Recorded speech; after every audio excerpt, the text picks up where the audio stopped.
falando sobre a proteção da criança e do adolescente.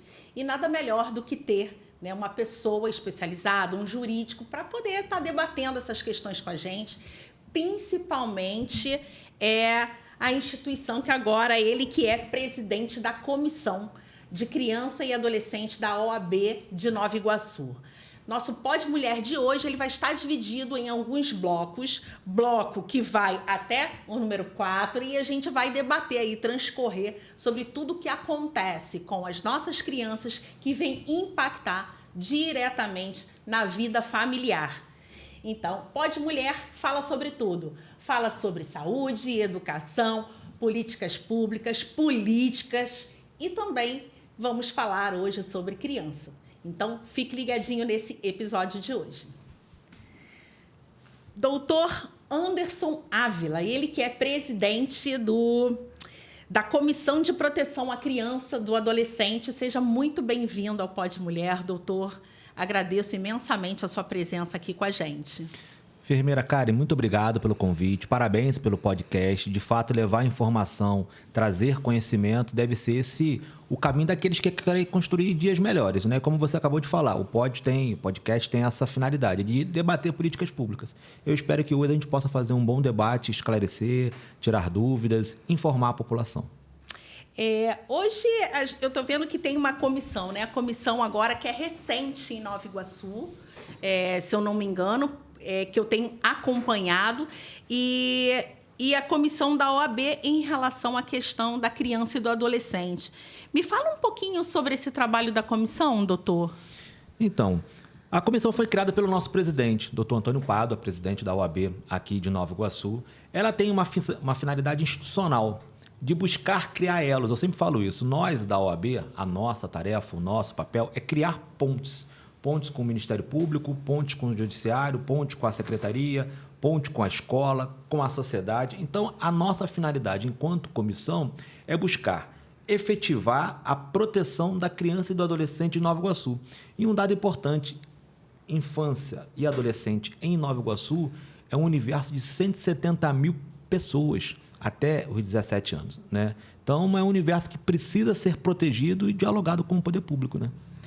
Eu não sei se o senhor tem essa sensibilidade, mas eu observo algumas questões que existem várias instituições que desenvolvem algum trabalho com a criança e adolescente, mas muitas das vezes essas instituições elas fazem parte, inclusive, do conselho, mas não tem um trabalho apoiado, inclusive, pelo próprio conselho da região. Hoje, a comissão, o que ela poderia interagir em relação a essa questão? O que ela poderia apoiar, né, nessa interação entre instituições sem fins lucrativos, juntamente com o poder público, para que consiga, de forma cada vez mais, apoiar as crianças de forma regionalizada? Então, eu acredito o seguinte, para fazer bem feito, precisa primeiro conhecer. No ano passado, nós fizemos a posse da nossa comissão, com a presença de diversas instituições da sociedade civil organizada, do poder público. Então, eu acredito que a gente deve, nesse início de 2026, mapear as instituições que produzem, defendem, conhecem, trabalham com a temática da criança e do adolescente. Como você bem disse, Karen, a gente tem diversas instituições. Um mapa recente nosso já registrou mais de 50 instituições. Algumas fazem parte do conselho, outras não fazem parte do conselho. Mas o que a gente precisa ter noção de que todas trabalham com criança. E se trabalham com criança, precisam ser protegidas. Por isso que a OAB está desenvolvendo um mapa das instituições que atuam com criança e adolescente da cidade de Nova Iguaçu. Conhecendo, a gente consegue trabalhar melhor e mais efetivo, né? Sim. Aí a OAB ela tem a intenção de trabalhar mais as partes da violação apenas dos direitos ou alguma forma assim que possa fazer o processo educacional também? Então, o fundamental é o processo educacional. O fundamental é levar a informação. Porque depois que a criança tem o seu direito violado, né, tem violência contra ela, o que a gente precisa fazer é buscar punir aqueles que assim fizeram. Então, a gente precisa fazer um trabalho anterior a isso. Precisa fazer um trabalho de proteção. E como é que a gente faz isso? Levando informação. A gente recentemente, no ano passado, teve um debate importante, e eu até participei de um seminário sobre isso, que hoje em dia nossas crianças... eu fui de uma época que a criançada brincava na rua. Hoje em dia as crianças se perdem no meio digital. Por isso que no ano passado foi criado o Estatuto da Criança e do Adolescente da Era Digital, né? Não acaba com o ECA, o tradicional ECA, importante instrumento que protege as crianças, mas hoje a gente precisa proteger nossas crianças não das ruas, mas precisa proteger nossas crianças nas redes. Não eliminar as redes, mas proteger nas redes. E isso também vai muito, quando a gente fala dessa proteção, doutor, vai muito também a questão dessa parte de orientações, inclusive até dos familiares, né? Porque a criança, muitas das vezes, ela fica vulnerável nas redes sociais por questões também permissivas também de muitos dos adultos, do próprio responsável direto. Então, isso é uma coisa que precisa necessariamente a gente trabalhar, já que a instituição ela tem um foco também, né, como uma parte educacional, também, de repente, se pensar em alguma coisa em relação a isso, né? O primeiro núcleo de toda criança é a família. A família é a base que precisa educar aquela criança. Quando a gente leva uma criança para a escola, a gente está ali dando um processo educacional de formação. Mas a educação, o cuidado tem que vir da família. A mãe, o pai, tem que olhar o que as suas crianças usam hoje em dia nos seus celulares, nas redes sociais. Precisa ter essa fiscalização. Mas, para isso, eu acredito que é muito importante a orientação. Porque, às vezes, para mim e para você, que talvez tenha um nível de escolaridade, de acesso à informação, seja mais fácil, mas para o universo de Nova Iguaçu, de uma população de 800 mil pessoas, com 170 mil crianças e adolescentes, talvez nem todos consigam ter a informação que nós tenhamos. Por isso que eu acho que é importante que a tarefa da OAB é ajudar a levar a informação para a família, para a escola, para o Estado, criando essa ponte, esses laços. E é um trabalho bem árduo, hein, doutor? Porque a gente sabe que a gente tem vários desafios aí em relação, quando a gente fala sobre proteção à criança, a gente tem muitos desafios. Eu acredito que a OAB, essa comissão vai trabalhar demais da conta. E a gente tem que trabalhar com vontade. O bom é que nós temos um presidente aqui na cidade, o presidente da OAB, o doutor Antônio Pádua, que é um homem de trabalho. Então, a comissão é uma dentro de várias comissões que nós temos na OAB. Tem a Comissão da Mulher, de combate ao racismo, mas o que é mais importante, que o nosso trabalho fica mais fácil quando a instituição, a presidência, vem nos ajudar. Agora, nada vai ser fácil se a gente não arregaçar as mangas e incluir, como você disse, as entidades da sociedade civil, porque são elas que estão na ponta, são elas que fazem o trabalho diário com aquelas crianças e adolescentes. Sim, essa interação e essa comunicação, ela é bastante importante, né? Ouvir também as instituições, isso vai fazer grande diferença também no trabalho da OAB. E eu já digo assim, pode contar com a gente que nossa instituição vai estar lá colaborando, passando informações daquilo que for necessário. Doutor, gostaria muito de ver com o senhor em relação à questão das violações dos direitos. Hoje em dia, a gente sabe que não é uma questão apenas do município de Nova Iguaçu. Isso é um problema, a gente já pulou para políticas públicas, né? A gente sabe que existem violações de direito em diversos aspectos quando a gente se fala da criança, mas no município hoje já consegue ter algum mapeamento dos principais violações que acontecem? Olha, a gente não tem um estudo detalhado dessas violações. Agora, o que eu acredito fortemente é que a gente precisa combater todo tipo de violação com políticas públicas efetivas, mas anterior à violação. É aquilo que eu sempre acredito. Eu acredito muito no poder da polícia, que a polícia tem que estar presente nas comunidades. Mas mais do que isso, a gente, antes de colocar a polícia, a gente precisa colocar o poder público atuando. Isso é uma temática que envolve a questão de violência como um todo, tá certo? Mas falando da criança e do adolescente, nós não temos um estudo detalhado de cada crime que uma criança sofre, né? O que ela pode sofrer? Bullying na escola, ela pode sofrer abuso dentro de casa, fora de casa, tá certo? Agressão. Então, um conjunto de violações que não se tem um estudo. Aí, uma ideia que a gente possa fazer junto ao Ministério Público para levantar quais são as principais denúncias que chegam ao Ministério Público, né? Chegam à delegacia, porque toda denúncia chega à delegacia ou chega ao Conselho Tutelar e depois vai para o Ministério Público para compor um processo. Mas está aí uma ideia, né, de a gente estudar quais são as principais violações que as crianças ou adolescentes sofrem em Nova Iguaçu na atualidade. Eu, inclusive, estava até conversando com a Secretaria de Assistência Social do município. Inclusive, nós desenvolvemos um trabalho recentemente, que é o Maio Laranja, que fala sobre o abuso sexual infantil e proteção à criança. E ela estava me dizendo que hoje em dia, claro, que existe as políticas públicas, mas essa parte educacional, de informativo, isso tem feito com que as pessoas elas falassem mais sobre a temática e, com isso, consequentemente, as crianças serem mais protegidas. Então, isso tudo permeia pelo assunto educacional, acaba seguindo nessa linha, né? Então, fazer esse levantamento efetivo de outras causas, de outros problemas, para que a gente possa seguir essa linha de proteção quando falamos sobre buscar, né, informativos para que a gente consiga, de fato, identificar quais são essas violações. E uma outra coisa também que eu observo, aí é uma percepção minha, tá? Não é nenhum estudo, é só uma percepção. Observo muito a questão das crianças fora da escola. Muitas das vezes, as crianças, elas deveriam estar dentro de sala de aula e não estão em sala de aula por problemas estruturais, por problema familiar, por famílias também em situações de vulnerabilidade, ou muitas das vezes a escola está matriculado, mas sempre há uma liberação e a criança ela não cumpre com o horário completo dentro de sala de aula. Então, isso é uma das questões que, como é que...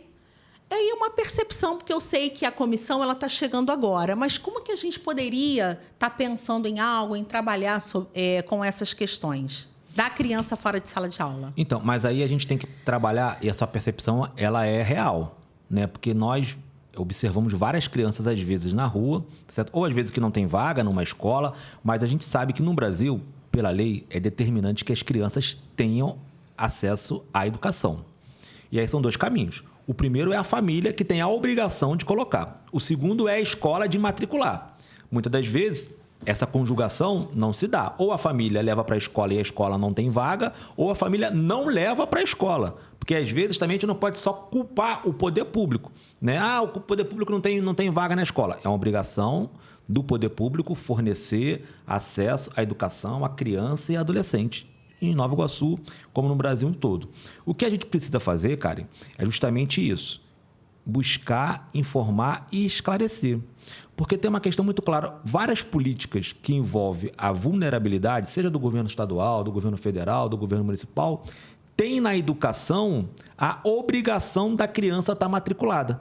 Então, a gente precisa também levar essa informação, seja o Bolsa Família, seja o Pé de Meia, seja algum conjunto de projetos sociais, como eu disse, dos governos federal, estadual ou municipal, que tem a temática da educação. O que a gente precisa fazer é levar para a população ou levar para a família a obrigação de que só constrói dias melhores através da educação. Eu acredito nisso, né? E aí, fundamental é o ensino inicial, o ensino fundamental, né? Então, acho que isso é importante para que a gente possa conscientizar a população que a vulnerabilidade ela só se rompe com educação. E, ao mesmo tempo, a educação precisa dar acesso a essas novas crianças, para que possam ter dias melhores. Você falou da secretária de Assistência Social. De fato, a Secretaria de Assistência Social aqui em Nova Iguaçu vem fazendo um bom trabalho. Está lá a secretária há algum tempo, tem competência para estar lá, a secretária. O que a gente precisa é provocar mais. O papel da comissão, cara, é provocar, porque a gente não tem poder no sentido de executar. Porque, vamos lá, e qual é o poder da comissão? A instituição que atua na ponta, ela tem o poder de transformar na ponta. Uhum. A secretaria, ela tem o poder público de executar políticas públicas de acordo com o orçamento do município. Uhum. O Ministério Público de fiscalizar e aplicar a lei. A OAB não aplica a lei. A OAB, como eu disse, a nossa tarefa é conjugar. É conjugar a sociedade civil, é conjugar o poder público, é conjugar o Ministério Público para que a gente possa ver efetivado uma boa proteção e, ao mesmo tempo, uma efetiva produção de políticas públicas que transformem a vida das nossas crianças e adolescentes de Nova Iguaçu. Acho que esse é o caminho que deve ser feito, diálogo.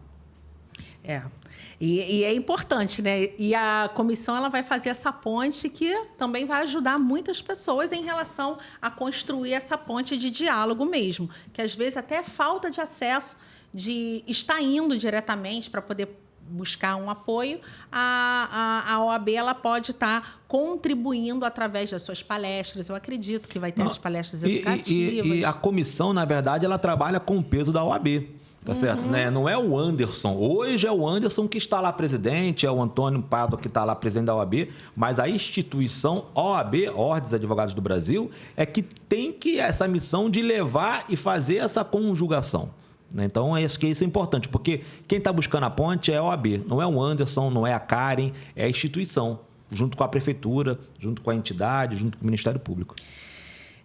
Então, a gente tem um outro, a gente está indo para o bloco 2, né, que é a falta de creches e impactos para as mães, né? Muitas das vezes impacta diretamente para aquelas que é mais mãe solo, que não tem uma rede de apoio.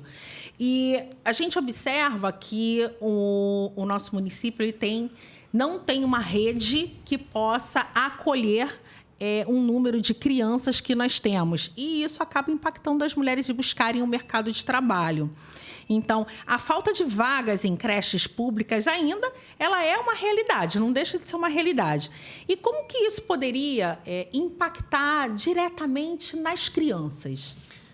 Creche não é favor, é direito. A gente tem que partir desse pressuposto, né? E como você bem disse, a creche, quando não tem a possibilidade da mãe colocar o filho numa creche, ela deixa de trabalhar. E ela vai reproduzindo, não trabalhando, um ciclo de vulnerabilidade social, de pobreza, né, muito grande. Por isso que a gente precisa efetivar e cobrar cada vez mais creche próximo da casa. Porque também não adianta uma moradora de Cabo Sul, que mora ali ao longo da estrada de Madureira, ter vaga numa creche no K11, no centro de Nova Iguaçu. Não dá lógica ali para o dia a dia dela. Então, a gente precisa efetivar, e creche só quem faz é o poder público.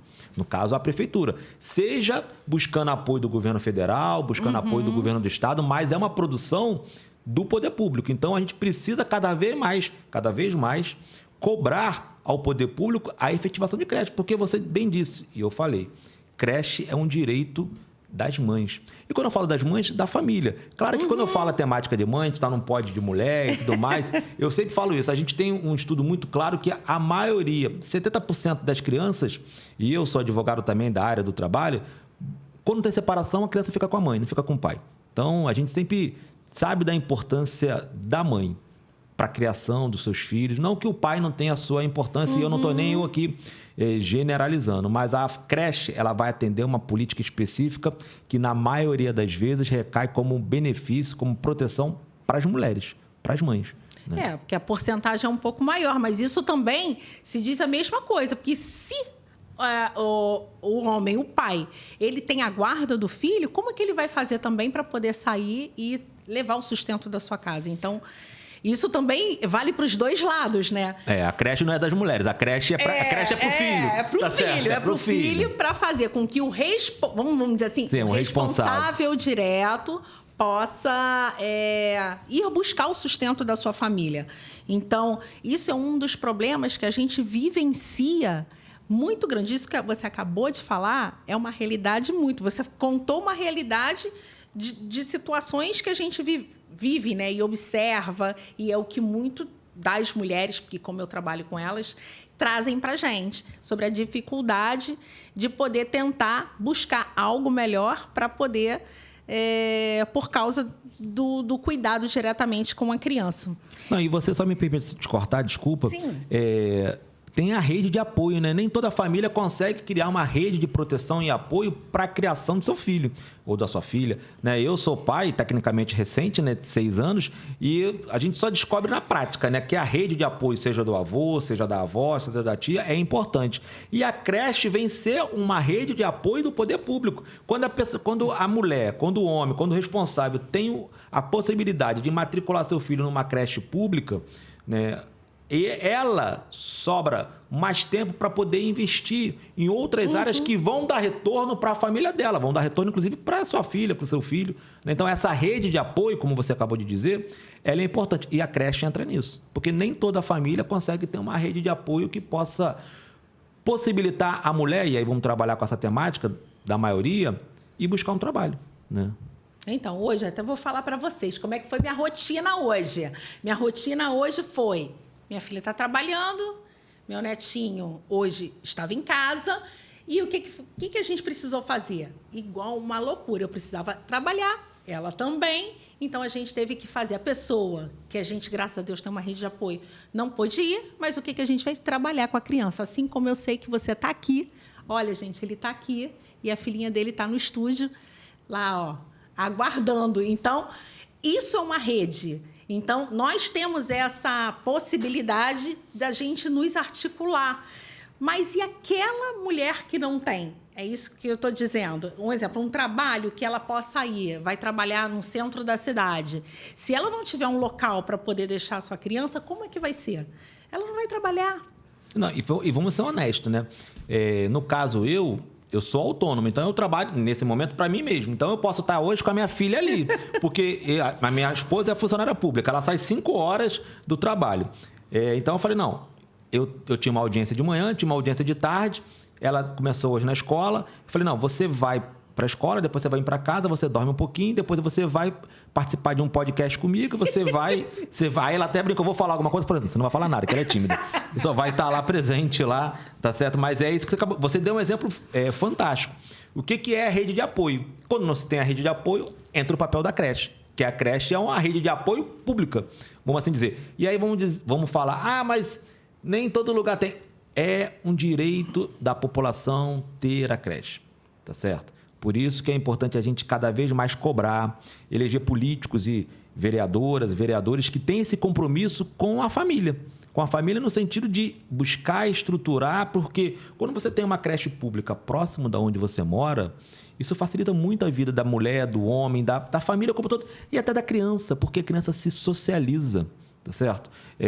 Conhece outras crianças, é importante essa fase inicial, as crianças também se socializarem com outras crianças da faixa etária dela. Verdade. Hoje, nós temos aí, assim, casos de crianças quando a gente fala sobre inclusão. A parte da inclusão, a gente sabe que muitas das nossas crianças têm uma grande dificuldade, principalmente com a parte educacional. E até mesmo os profissionais da ponta, né, dos profissionais da educação, eles não estão preparados para poder assumir a criança, que exige alguns cuidados mais específicos.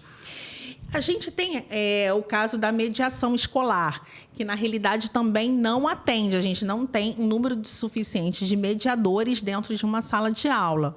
Então, tudo isso acaba impactando diretamente na inclusão dessa criança, porque se a gente não trabalha ela agora, a gente pensa que ela será o futuro, o nosso futuro. Então, como é que a gente pode, essa ausência de monitor escolar, essa questão dos autistas, o que compromete direta a educação e o desenvolvimento dessa criança?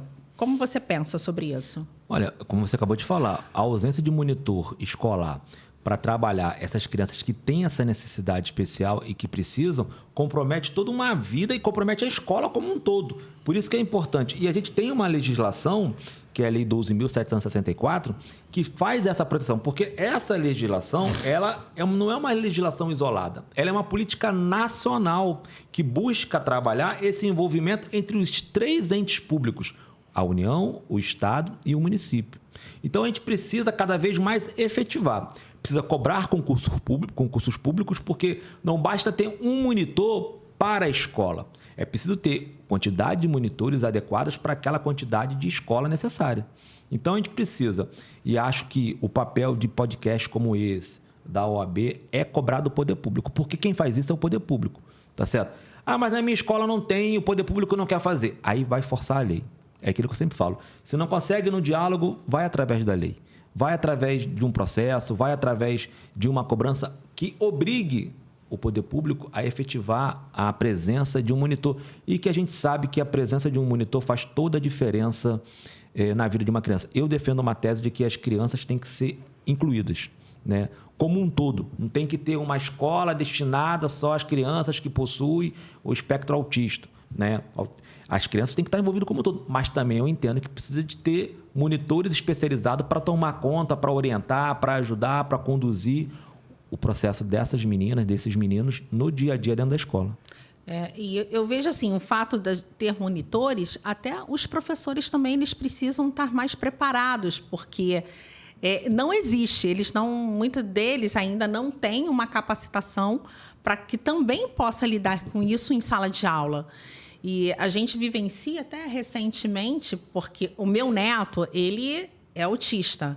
E nós tivemos um problema muito sério numa escola anterior, que, na realidade, até a gente falou assim, gente, isso, o que eles estão tentando fazer é exatamente pedir para que você saia, não suporte, porque você não, a escola não pode recusar. Não pode ser negado. E nós vivemos isso na pele sobre as questões de como é a falta de empatia e da escola com medo de assumir responsabilidades.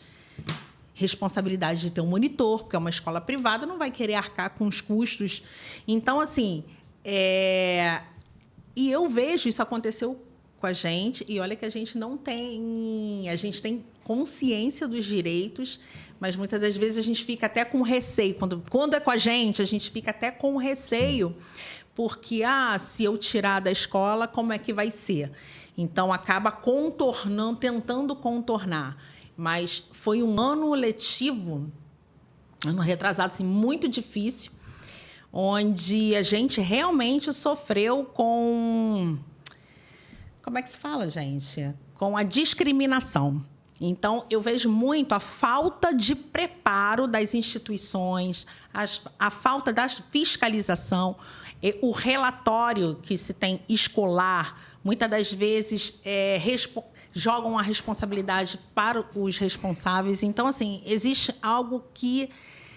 muito preparo para essas instituições escolares, porque eles não podem negar a matrícula, mas também não estão preparados para poder assumir. Então, falta aí um pouquinho de fiscalização, das pessoas estarem denunciando mais essas instituições por causa da... E, nesse caso, como é que a gente poderia buscar? O que a OAB, se levasse um caso como esse, porque um caso não foi só, existem outros também que a gente escuta bastante, inclusive vários pais tiraram dessa instituição e colocaram em outra por causa desse mesmo tipo de problemas. O que esses pais poderiam estar fazendo, doutor? Então, vamos deixar claro sobre isso. Eu vou até falar aqui, inclusão não é escolha da escola, é dever legal, seja escola pública ou seja escola particular. Partindo dessa lógica de que inclusão não é, na minha escola eu incluo ou não. Tá certo? Não pode ter esse tipo de discriminação dentro do seu universo escolar. Tanto é que a legislação educacional assim protege. Então, se uma escola particular... Estou partindo do pressuposto que isso é uma escola particular. Porque a escola particular, ela parte da seguinte lógica. Você está me pagando, eu vou te oferecer esse tipo de educação. O sistema de educação é uma coisa. A inclusão faz parte de todos os sistemas de educação. Então, não pode ter isso. Não pode forçar a tirar o seu neto, porque o seu neto dá um custo a mais para a escola. Vamos assim dizer. Nós não podemos pensar no processo de inclusão e no processo de educacional como custo. Eu acredito que educação é investimento. E numa escola particular, se você precisa ter um monitor e isso vai custar mais, tem que entrar na sua planilha de custo de cálculo para que você possa cobrar um valor de mensalidade justa. E aí, respondendo à sua pergunta, porque isso, de fato, me incomoda. E a gente que trabalha com o universo da criança e do adolescente, a gente recebe muitas denúncias, né? E a gente só tem noção disso quando a gente vira pai ou mãe. Como é que acontece com as crianças, né? E aí você me perguntou, como que isso pode fazer? Primeira coisa é denunciar no Ministério Público, tá certo? É o primeiro caminho. Por isso que a gente está instituindo na OAB uma possibilidade para que as pessoas possam nos procurar, para que a gente possa fazer um elo. Porque muitas das vezes, Karen, não é um caso isolado.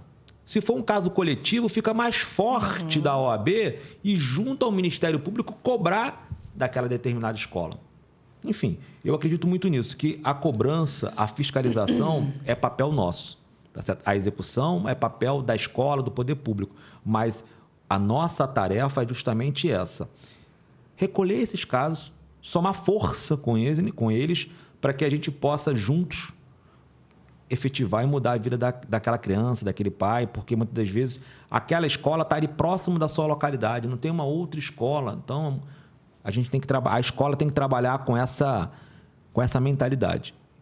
A minha escola pode ser inclusiva ou não pode ser inclusiva? A minha escola tem que ser inclusiva, tá certo? Aí eu tenho que colocar esses custos, se assim for necessário, dentro da minha planilha de custo, para fazer uma escola. Mas discriminação não pode existir. Então, hoje em dia, se uma mãe dessa, a primeira coisa é ir no Ministério Público, fazer a sua denúncia. Fazer a sua denúncia. O que a comissão poderia estar também apoiando? O importante é o seguinte também, claro que toda e qualquer denúncia precisa ser pautada com provas, com informação. É aquilo que eu sempre brinco com todos os meus clientes. A minha filha está ali fora, eu sempre brinco, eu falo isso para ela. Olha, filha, se algum coleguinha, se alguém fizer alguma coisa com você, você não briga nunca, tá certo? Briga nunca. A professora até falou o seguinte, ela falou que ela tem que arrumar testemunha e recolher provas e dar para o meu pai, que meu pai vai processar. Eu falei assim, não briga, não bate, não faz agressão. A gente resolve na lei, tá certo? Então, é importante que quem está sofrendo esse tipo de abuso na escola, reúna provas.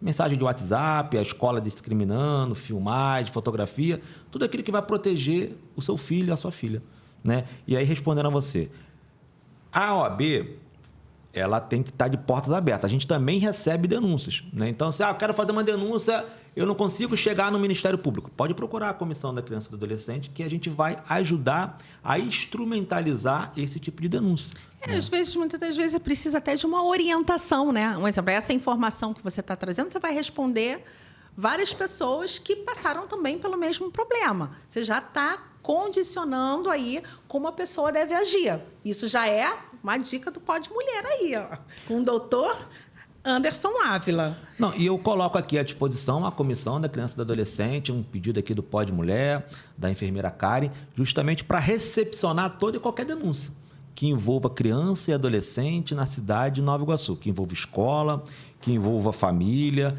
que envolva a sociedade ali próximo dela, enfim. A Comissão da Criança e do Adolescente está à disposição para ouvir e encaminhar, tá certo?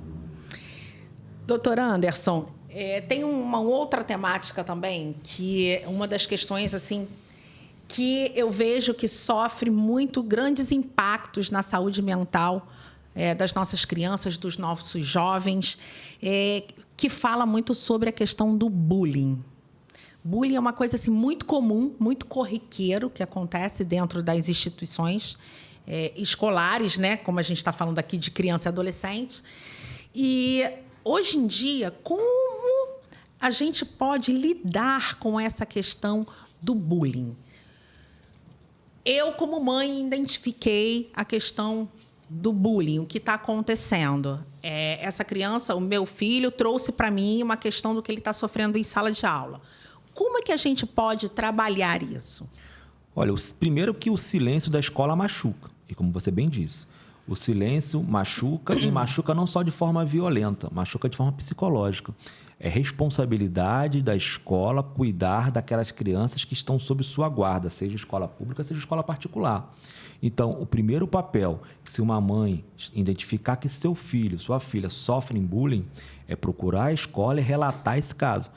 Eu sempre disse, já vou para o Ministério Público, vou procurar um advogado, vou processar. Não, primeiro procura a escola, porque a escola pode resolver. A escola pode equacionar o problema de uma criança com uma outra criança, mas o bullying deve ser levado como algo sério.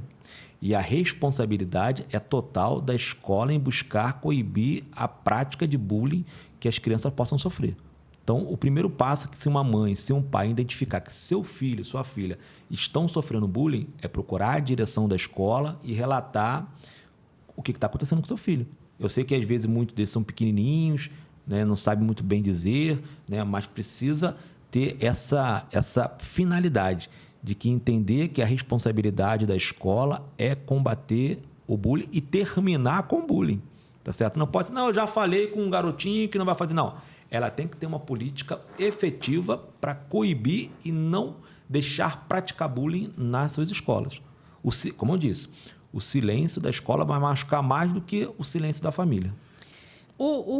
Nessa questão do bullying,